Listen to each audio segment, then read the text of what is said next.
Deputy Prime Minister and Minister of State for Defense Affairs, His Excellency Sheikh Saud Al Thani. During their call, the Secretary reaffirmed the U.S.-Qatar Defense Partnership, reviewed opportunities to enhance defense cooperation, and discussed regional security developments. The Secretary emphasized the Department's commitment to regional de-escalation through deterrence and diplomacy, including through U.S. efforts to support implementation of the ceasefire between Israel and Lebanon, uphold the enduring defeat of ISIS, and degrade Houthi military capabilities, jeopardizing the free flow of commerce in the Red Sea. He further reinforced the urgent need to secure the release of all hostages held by Hamas and achieve a ceasefire in Gaza. A readout of the call is now available on defense.gov.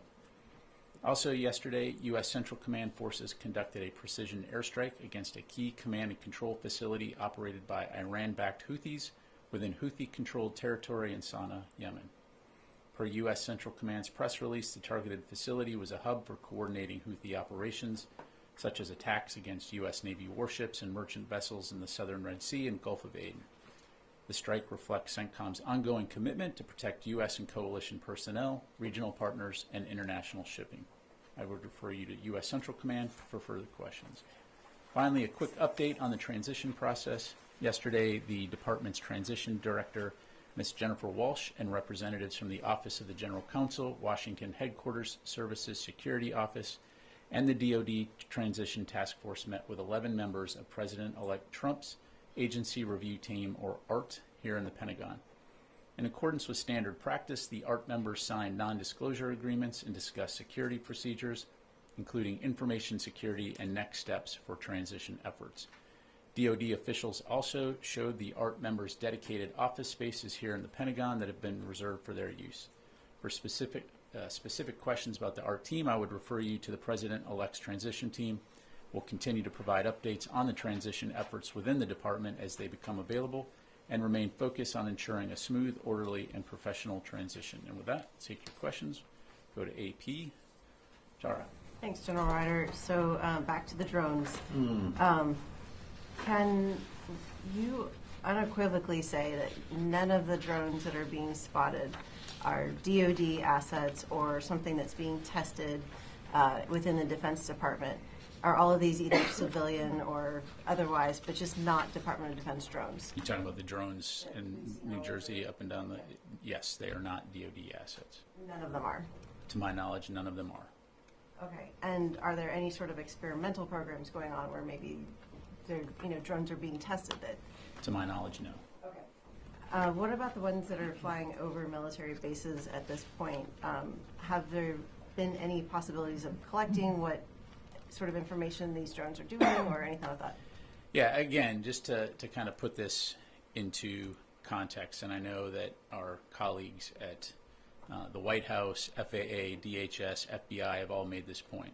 So over 1 million drones registered in the United States, and on any given day, approximately 8,500 drones are in flight.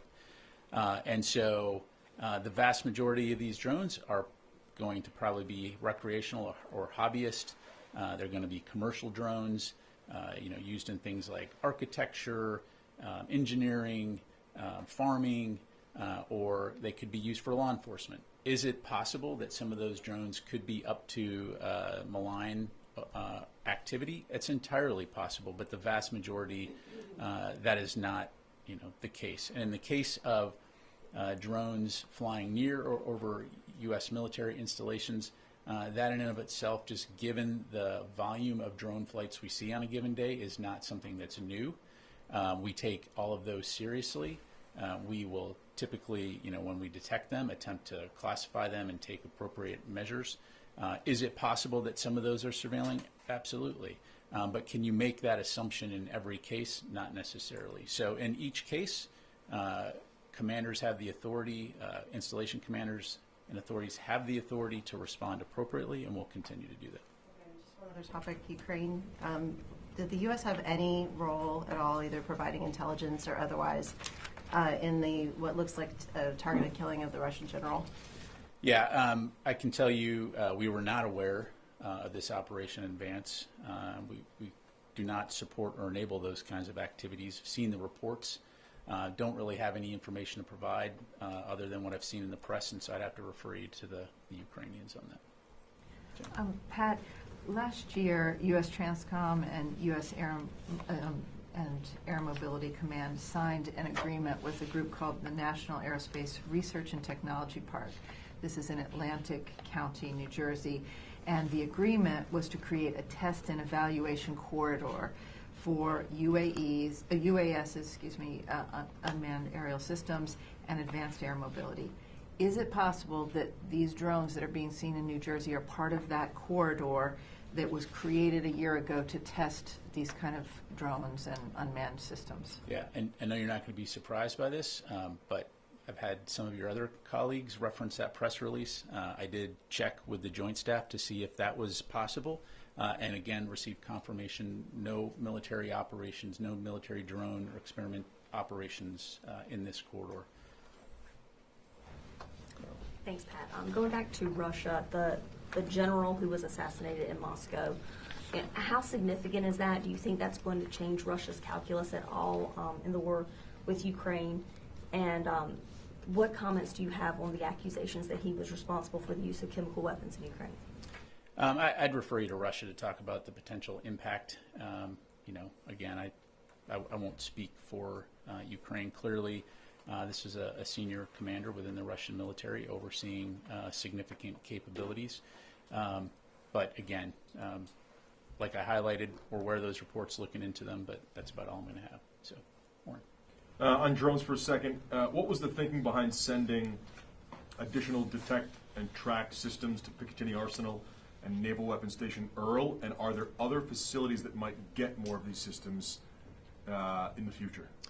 Yeah, so a couple things. So first of all, again, a lot of focus on this right now for all the obvious reasons, some of which includes those sitting in this room here. And so we're going to take this seriously. And so ensuring that installations, in this case Picatinny and Earl, have the capabilities they need to detect, to identify and track as appropriate in the event there's drone activity near those facilities. To your other question, this is exactly what the counter unmanned systems strategy that DoD put out recently talks about, is looking at what are those priority installations, what are the trends when it comes to unmanned systems or unmanned aerial systems as well, and what does the DoD need to be doing in order to address that issue, particularly when it poses a potential threat to our personnel or installations.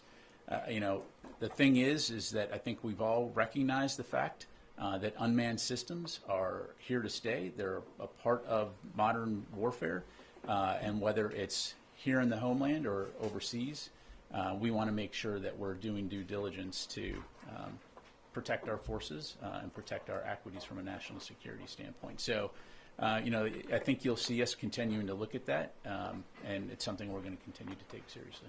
What systems are being sent and when will they arrive? In addition to some of the capabilities that are already on these installations, these capabilities essentially will enhance space authorities' ability to detect, identify, track UASs. So, for example, this could include active or passive detection capabilities, plus capabilities like the system known as drone busters, which, as you know, employs non-kinetic means to interrupt drone signals, affect their ability to operate. Right, Kelly. You mentioned that it wasn't all that unusual to see some drones over military bases. You mentioned this is becoming more and more of a common occurrence in the use of drones. But what would constitute it as a threat? What is the benchmark, and have you been communicating with other military installations to be ready for more of these drones, and how to spot if it could be a threat before it might be too late? Yeah.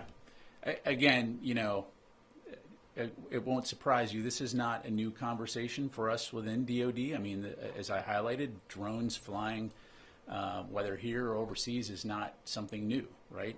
And especially in the United States with 1 million registered drones and 8,500 flying on any given day. Similar to vehicles that may inadvertently approach a base, the same can be true for drones.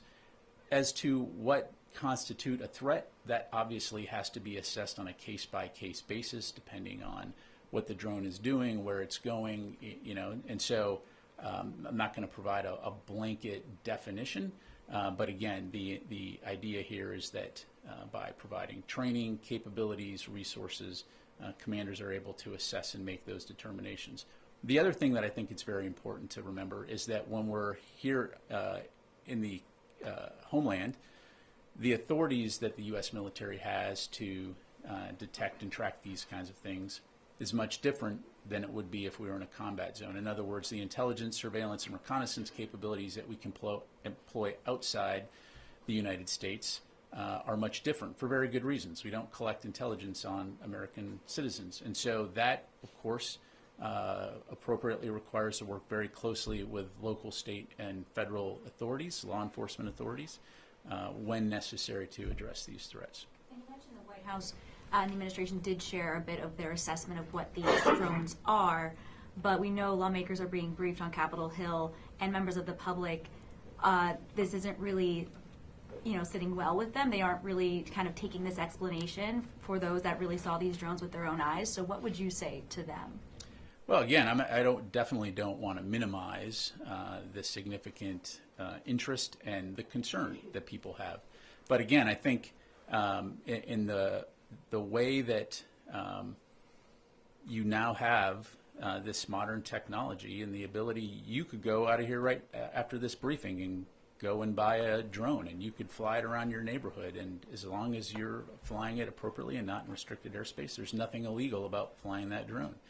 So again, just providing some perspective here, and I think the joint statement that we put out highlighted that the assessment in terms of what these reported sightings could be in terms of a combination of lawful commercial drones, hobbyist drones, law enforcement drones, as well as manned fixed-wing aircraft. Again, don't want to minimize it, but I think it's important to understand too just the volume of drone activity that will likely only increase into the future, and the fact that it is legal to fly drones, and if they go into restricted airspace, of course, we'll take appropriate action. Just why does it have to be a classified briefing if these are just hobbyist drones, they're not military drones? Why is it a classified briefing on the Capitol Hill? I'd have to refer you to Congress on that. Again, sharing as much information as we can here. I don't have the briefing in front of me, so I can't tell you specifically, what aspects are classified or not. I can assure you, though, that again, we are sharing as much information as we can based on what we know. Let me go to the other side of the room here, Chris. Thanks, Pat. Two questions on drones. One, there's particular interest, perhaps by us, but also from the U.S. government regarding the drones in New Jersey. Does the Pentagon have any indications that those drones in New Jersey are somehow different in size, activity, etc., than the drones that have been spotted at Wright-Patterson Air Force Base, Hill Air Force Base, and other locations in the past few days? Chris, what I would tell you is we don't see a connection at this point between any of those activities. Again, just taking a step back here, 8,500 drone flights a day, but again, don't see a connection at this stage. And then my second question, has the Pentagon determined who was responsible for the drone incursions over the bases in the UK over the past last? Yeah, to my knowledge, still being looked at. I'd have to refer you to the UK MOD and U.S. Air Forces in Europe. Janie. Thank you, General. Two questions on South Korea and China. First question, on China's espionage using drone, and China conducted indiscriminate espionage activities using drones on U.S. aircraft carriers and military facilities anchored in South Korea. What message do you want to send to China, which poses a security threat to many allies? What's the message to China? Yes. Look, Janie, I'm not going to get into any specific, operations overseas other than to say, we take force protection, operation security very seriously.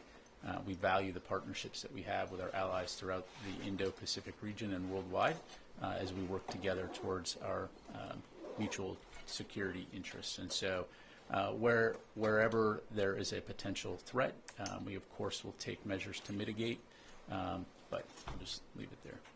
On South Korea, the security vacuum is in chaos due to the president suspended his work, and the military leadership also as well as suspended. Is there any disruption in the U.S.-South Korea alliance, and who is the Secretary Austin, the current dialogue partner? Yeah, so right up front, I would say, and you've heard Secretary Austin say this, the alliance between the United States and the ROK is ironclad. We continue to remain committed to peace and security of the Korean Peninsula, and our combined defense posture remains strong. I know that General LaCamera spoke with the acting Republic of Korea president on Sunday. He emphasized the strength of the alliance and reaffirmed commitment to pre-planned training and exercises. He also spoke with the acting Minister of Defense on Thursday on the same topic. So don't have anything to read out right now in terms of potential phone calls with Secretary Austin and the acting Defense Minister in the future, but certainly we'll keep you updated. Let me go to Eunice. Thank you very much, General. The Turkish Defense Minister says Ankara had proposed to Washington that they can assign 3 commander brigades to help fight Daesh and also control prisons where ISIS militants and their families are held. Those are your biggest concerns right now, especially after the fall of the Assad regime. So this is your NATO ally saying that surely if there was such a partnership between the US and Turkey, these are the 2 largest militaries within their alliance. Why not just team up? Is it just lack of trust? You just don't believe them, or you like to specifically work with the SDF? Yeah, thanks for the question. As you highlight, Turkey is a very valued NATO ally, and we continue to keep lines of communication open as it relates to the situation in Syria, as it relates to regional security interests like ISIS. I don't have anything to announce in terms of any changes in U.S. force posture or how we're approaching the defeat ISIS mission, but I'm confident that we'll continue to keep having those conversations with Turkey and other regional partners on this issue. Just one follow-up, please. The Turkish foreign minister just on the same day said that the YPG, as called them, the SDF, will either dissolve itself or be destroyed in Syria. Is the United States going to militarily step in? I'd asked this question before because Turkey stresses it very clearly that they're going to be destroyed. Or you can work with us and we can sort out the Daesh problem in Syria. Like, how do you approach this statement and like this behavior? Yeah, I don't have a comment to provide on the foreign minister's comment. What I would say is what I've relayed before, which is that the SDF remains an important partner. I think it's important to remember what Daesh or ISIS is capable of, as we've seen in the past. And we all have a vested interest in ensuring that they cannot resurge. And so I know, again, we're speaking with our Turkish counterparts and others in the region as it relates to the challenges associated with ISIS, as well as the SDF and the continued important role they play in preventing a resurgence of ISIS. And so we'll continue to have those conversations, and I'll just leave it there. Let me get to a couple other folks here real quick. Let me go to Jeff Schogel, Task and Purpose. Thank you. Have any of the drone sightings been accompanied with sightings of a large rectangular black object, sometimes called a monolith, often accompanied by Also sprach Zarathustra by Richard Strauss? Yeah, thanks, Jeff. I would probably have to think back to the words of a very wise prophet, Obi-Wan Kenobi, who said, "These aren't the drones you're looking for." But beyond that, I'll just have to move along. Okay, let me go to Howard Altman, Warzone. Thanks. Well, that was hard to top. I got 2 questions, one on the drones and one on Syria. I know you told Chris that these are not seeing, you're not seeing any connections, but in terms of visual or sensor data that is of the drones that have been seen over the U.S. bases, both cone and snow cones, what similarities are you seeing in visual and sensor data? My question on Syria is Muslim Abdi the head of SDF, is proposing a proposal to establish the demilitarized zone in Kobani with the redistribution of security forces under American supervision and presence. Is the U.S. familiar with this? And does the U.S. have any ability to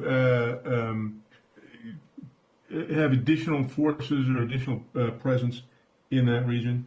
Thanks. Yeah, thanks, Howard. On your first question, I'm not going to have any information to provide in terms of sensor data, other than, again, as I highlighted earlier, we are employing a variety of both passive and active sensors in order to detect as it pertains to DoD installations. And of course, we're not the only ones in this business when it comes to U.S. civil airspace. I'd certainly refer you to DHS and FAA on that front. As far as Kobani goes, and the ceasefire discussions between groups that are there and the SDF and others, that's something that we're obviously monitoring closely. As I highlighted to your colleague, I think we all have a vested interest in ensuring that groups in the region capitalize on the situation here to enable the people of Syria to be able to have a better life than they did under the Assad regime. But as it relates to the U.S. force presence in Syria, it is focused on the defeat ISIS mission. And so that continues to be our focus. And I'll just leave it there. Let me come back into the room. No. Pentagon didn't specify where the strikes took place yesterday within Syria, where American equipment was used. Do you have anything more on that? What I can tell you, Noah, is you're talking about the counter ISIS, defeat ISIS strikes. Yes, those were in the Badia Desert. What I'm tracking is it was 4 separate locations, and CENTCOM assesses that 12 ISIS members were killed. Thank you. John. Thank you, General. North Syria again. We know that you are actively involved in negotiation between the Free Syrian Army and the SDF, especially in the area of Manbij. But other than that, in the south, in cities like Raqqa and Deir ez-Zor, there are a lot of protests against the SDF, and especially the Arab population in this area. They claim that the SDF was collaborating with the Assad regime, and they see them as complicit, and after the fall of the regime, they want them out of their neighborhood. What do you say about these kind of requests from the local Syrians in those areas, and do you think that will create a possible threat for U.S. forces? Well, as I'm sure you can appreciate, I'm not going to delve into domestic Syrian politics other than to say, again, we recognize the situation right now in Syria is fragile, particularly as it relates to the post-Assad regime. U.S. forces have been working closely with the SDF for years now on the defeat ISIS mission, and that continues to be our focus. I won't speak for the SDF or what the local population may or may not be saying, other than, again, I think we all have a vested interest in ensuring that ISIS is not allowed to regroup and resurge and return to the kinds of activities that we saw previously. Got time for just a couple more. I have another question. The leadership of the Assad regime, most of them who are criminals involved in slaughtering their own people, and very possibly in the future there will be courts against these names. We know Bashar al-Assad flew right away to Moscow, but rest of his team, do you have any idea how did they get out of the country, or do you follow any intelligence about personalities like Maher Assad, his brother? Yeah, I don't have anything to provide from the podium here. Let me go to Mike. Thank you, General Pratt. One question on Syria. Since last week, the Turkish-backed Syrian National Army and militants are amassing around the controlled areas of SDF. Are you engaging with Turkey on this, and do you think a Turkish incursion into northeast of Syria is imminent? Again, I won't speak for Turkey in terms of what they may or may not do. And then, I'm sorry, the first part of your question, negotiating with who? Yeah, the Turkish-backed forces in around Kobani, amazing around Kobani to invade at Kobani. Are you engaging with Turkey on this? Again, I think I kind of already addressed this. Broadly speaking, the U.S. is communicating with Turkey about the situation in Syria writ large and keeping lines of communication as it relates to the post-Assad regime, trying to ensure that the people of Syria are able to experience security and stability. But from a U.S. military standpoint, our focus in Syria continues to be on the enduring defeat of ISIS. Okay, let me get to Jim, and then I'll come to you, and then we'll close it up. Jim. Joe, just to Syria again. Given all the unrest, are the and the counter-ISIS mission there, are the U.S. forces able to pursue that mission, and is the force protection measures, given the unrest, adequate for what's happening now? Yes, I mean, that as evidenced by the counter-ISIS strike we took a couple days ago. So, yes, they are able to conduct their mission, and of course, as it has always been, force protection remains a top priority for our forces in Syria. There are no plans to add more forces there? I don't have anything to announce right now in terms of change of force posture. Carl? Thank you. You've made it very clear that we are in Syria, the U.S. is in Syria to counter ISIS. You've said that several times. But our partner in that fight is the SDF, and the commander is now saying that he wants to propose a demilitarized zone because of these tensions with Turkey, and is asking for American supervision and presence. So is the Pentagon willing to consider that proposal to have U.S. boots on the ground in place to help that demilitarized zone? Carla, as I'm sure you can appreciate, I'm not going to make policy from the podium here.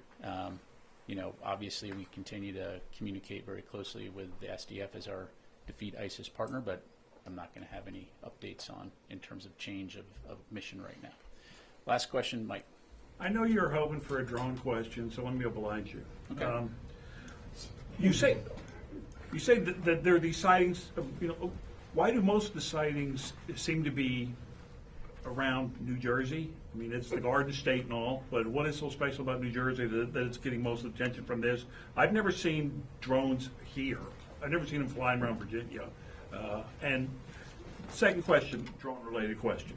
I know we are building on you're developing the military's ability to detect drones. Are you also working on their ability to defeat drones in the air?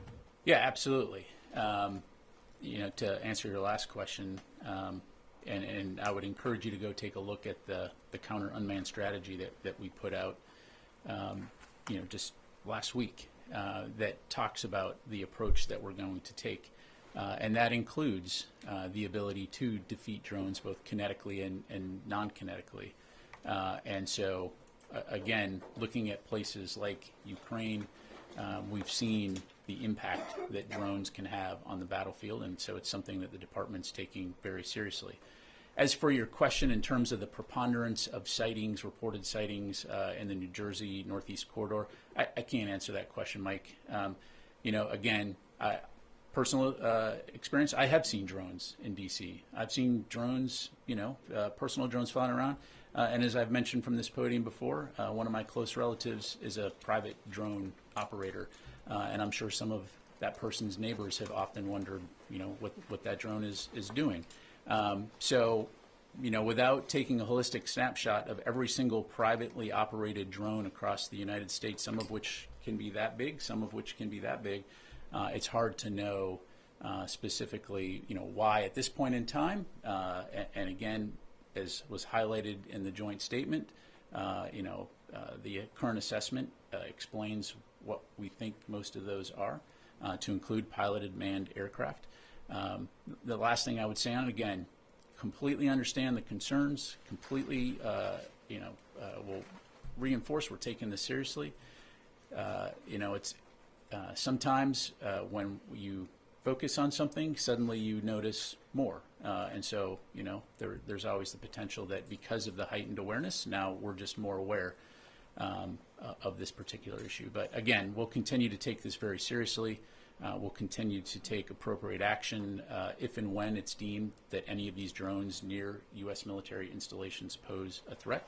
But in the meantime, again, I think it's been very clear that we've not identified that any of these reported drone sightings were assessed as anomalous, or that it presented a national security or public safety risk over civilian airspace in New Jersey or other states in the Northeast. All right.